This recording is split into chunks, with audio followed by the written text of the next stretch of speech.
Nessa época, vinho é tudo de bom, né? Eu falei no começo do programa porque a gente corre muito risco quando não tem a técnica certa de abrir essa garrafa, quando não tem a técnica certa de servir este vinho, de perder toda a qualidade que ele tem. Então é por isso que a gente chamou o Jefferson, que é um sommelier, entende tudo sobre o assunto, como eu já conversei várias vezes com ele aqui dentro do programa Dia a Dia, no canal Sem Fronteiras, que o pessoal tem assistido muito. E hoje ele veio aqui para falar e demonstrar de que forma a gente pode estar fazendo isso. Bem-vindo, Jefferson. Obrigado. Tudo bem com você? Tudo bem, graças a Deus. Bom, então vamos trabalhar, vamos falar daquilo que você gosta, né? Você disse que tem paixão por bebidas e por vinhos em especial. Você escolheu de que forma o vinho, as taças, enfim? Então, hoje eu trouxe um vinho até para demonstrar um pouco mais sobre o que a gente está produzindo hoje no nosso país, no Brasil. Recentemente houve uma degustação de vinhos do mundo inteiro e com a uva Merlot, que é uma uva que hoje nós temos em ascensão produzidos aqui no Brasil. Para nossa surpresa, para a surpresa dos brasileiros, essa degustação foi feita às cegas, com 40 profissionais do mundo inteiro, e do resultado dos 10 melhores, 8 eram brasileiros. Tá brincando? Justamente, e um destes 8 é o Milantino Merlot Safra 2005, que eu trouxe para apresentar hoje aqui para vocês. Vinho brasileiro, então, tá aí no topo. Vinho brasileiro, em termos de uvas Merlot, nós temos hoje alguns dos melhores do mundo, realmente sendo produzidos aqui no Brasil. Em que lugar? Região do Vale dos Vinhedos, no Rio Grande do Sul, Bento Gonçalves. Em Bento Gonçalves. Tá, e seria este vinho Justamente. aqui, da uva Merlot. Justamente. Eu trouxe também, então, como a gente estava falando quanto abrir vinho, existem hoje diversos tipos de abridores diferentes. Alguns difíceis de ser utilizados, alguns mais fáceis. Eu trouxe uma outra novidade da Vacuvan, que é uma empresa que produz hoje os melhores equipamentos para se trabalhar com vinho, na verdade, né? Um produto que, na verdade, ele facilita bastante a abertura do vinho, pelo fato de que você não precisa estar utilizando de força física necessariamente para estar tirando a rolha. Eu nunca consegui abrir um vinho. Então deixa eu demonstrar para você como que ele funciona. Inicialmente, como qualquer outro tipo de abridor, você corta a cápsula em cima, você faz um corte aqui e retira a cápsula, apenas um corte. Então com este tipo de abridor, com o twist, corkscrew, nós vamos fazer da seguinte maneira. Você coloca ele no gargalo. Pressiona. E você vai apenas fazer o movimento aqui do aspiral, automaticamente, como você vai perceber logo na sequência, em vez de você ter que puxar o abridor, a rolha do vinho vai subir. Então você basicamente não precisa fazer muito esforço físico para estar abrindo, apenas girar a parte de cima, você retira ele e o vinho está aberto. Simples, fácil de utilizar, para você ter em casa, utilizar no dia a dia, sem precisar de muito esforço físico, na verdade, né? Jefferson, aí depois o pessoal no restaurante, quando você está lá, eles te dão a rolha. E aí o que você vai analisar nessa rolha? Inicialmente, quando você vai fazer uma análise de rolha, se tiver qualquer tipo de problema no vinho, em termos, você consegue sentir no aroma. Então, antes que você leve até o próprio vinho ao nariz, você consegue identificar algum tipo de defeito que ele possa ter, sentindo o cheiro da rolha. Se o vinho tiver, por exemplo, com um aroma de mofo, de fungo, a rolha em si, então possivelmente esse vinho teria algum problema. Se o vinho tiver estragado, uma das primeiras características é um problema na rolha já. Um aroma, na verdade, indesejável na própria rolha do vinho, né? E essa rolha também não pode quebrar nada? Justamente. Se ela estiver ressecada, ela pode estar dando passagem para o oxigênio entrar na garrafa, fazendo com que o vinho oxide e estrague com facilidade. É por isso que estão trocando pela rolha sintética? Até mesmo a própria rolha sintética está já se deixando de uso. Hoje em dia existe uma tendência mundial, que é uma tampa que se chama screw cap. A maior parte dos países do Novo Mundo, como a Austrália, já trabalha com grande quantidade de vinhos screw cap. O screw cap, ele nada mais é do que uma tampa de rosca, de metal, na verdade, só que não uma tampa de rosca comum. Você não abre ela com facilidade girando em cima.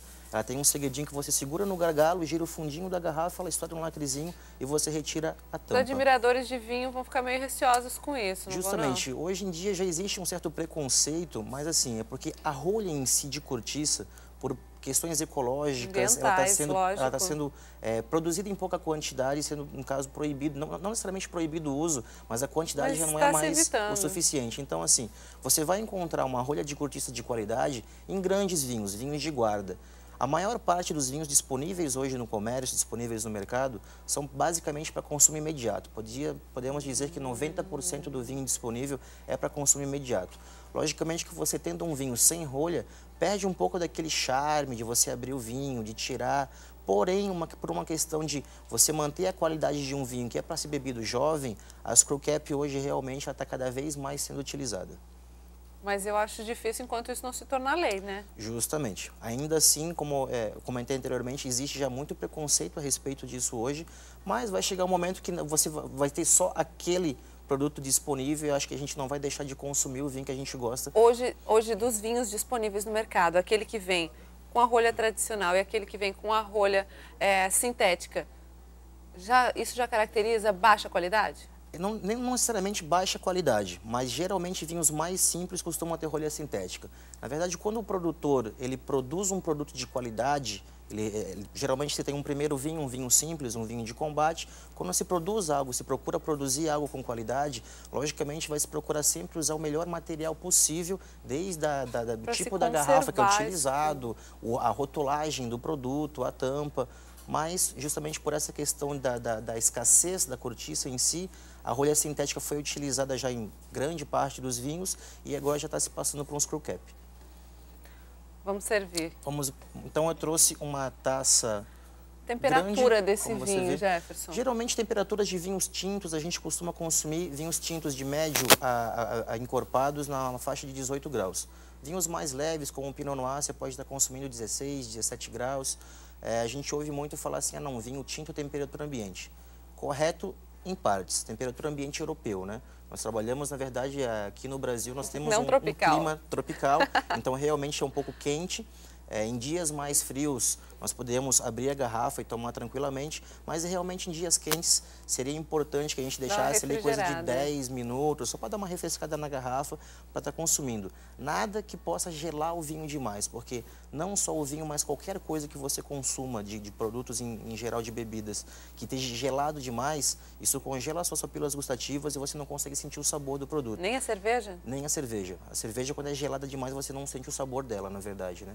Então, existe realmente uma graduação de temperatura exata para estar consumindo o produto, principalmente o vinho em si, que é uma coisa que as pessoas vão em busca do sabor, de degustar o produto. Então, se você gela ele demais, você não sente o sabor, ele perde toda a graça da degustação, na verdade. Tá. Né? Então, tudo isso e muito mais o pessoal vai aprender nesse curso que vocês vão estar praticando? Justamente. A partir do dia 30, início do dia 30, vão ser um curso que vai se estender durante 7 semanas consecutivas. São 7 aulas, na verdade, todas as quintas-feiras, início às 20 horas até às 21h30, na KM da Avenida Brasil, número 99. Esse curso vai ser abordado uma parte teórica de conhecimento do vinho, porque nós fazíamos até então várias degustações, porém tem muitos clientes procurando informação, um pouco mais de conhecimento a respeito do vinho. Então nós criamos uma apostila com bastante material, bastante conteúdo didático, na verdade.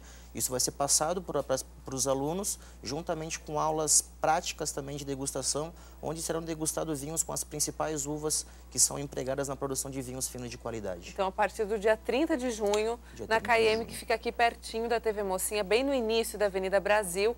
Mais informações pelo telefone? 3360-9401. 3360-9401. Ou liga aqui na produção, a gente passa todas as informações para você. Vamos servir. Então, eu trouxe até uma taça de um tamanho um pouco maior. Para vinhos tintos, é uma taça interessante para que ela consiga oxigenar o vinho com maior facilidade e liberar mais aromas, na verdade, né? Geralmente, utilizamos taças menores para vinhos brancos e taças maiores para vinhos tintos. E aí eu analiso, então? Inicialmente, a primeira coisa que nós analisamos é a parte visual do vinho. Primeira etapa de uma análise de degustação, na verdade, que a gente chama tecnicamente de análise organoléptica do produto. Nós vamos analisar a cor dele, verificar a intensidade do brilho, a intensidade da cor. E uma coisa muito importante, se não há partículas em suspensão. Se você coloca ele, se você não vê nenhum tipo de partícula. Existem alguns vinhos que não são muito filtrados, então eles podem conter partículas em suspensão, então seria indicado você decantar o vinho. Você passar para aquela jarra de cristal e evitar verter o fundo da garrafa na jarra para que esse sedimento não se misture ao vinho. Então, como ele é um vinho límpido, brilhante, não há partículas em suspensão, uma questão que a gente analisa em termos de evolução. Quando você coloca a taça na diagonal, se você vê uma descoloração na borda, pela quantidade do vinho, é normal. Se essa borda começa a ficar alaranjada, quer dizer que ele é um vinho que está com um estágio de maturação mais apurado. Então, se esse tom de alaranjado começa a passar para o restante do vinho, então o vinho tem que ser consumido o mais rápido possível, pois ele não vai durar muito mais tempo, né? Segunda parte, então, após a análise visual, a parte olfativa, onde nós tentaremos analisar as qualidades do aroma e novamente verificar se há algum defeito ou não, de acordo com o que cada uva deve mostrar.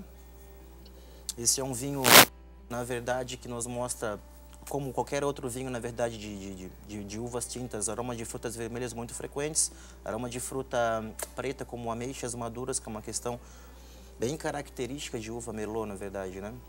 E aí, e a parte gustativa, que é a parte mais importante. Olha, pra mim tá ótimo. Macio, como o Merlot deve ser, fácil de tomar, não à toa que está entre os 10 melhores Merlots do mundo. Só notícia boa no programa de hoje, então quer entender um pouquinho mais, fazer bonito e, na verdade, né, criar esse gosto, pratique. Faça isso lá na K&M Bebidas, aqui no comecinho da Avenida Brasil, a partir do dia 30 de junho. Liga aqui na produção ou então na K&M Bebidas e tenha todas as informações de como participar do curso. Mais uma vez, muito obrigada, viu, Jefferson? Só trouxe notícia boa, tecnologia, tudo aquilo que a gente gosta de ver. Eu agradeço pelo convite, muito obrigado. De volta já.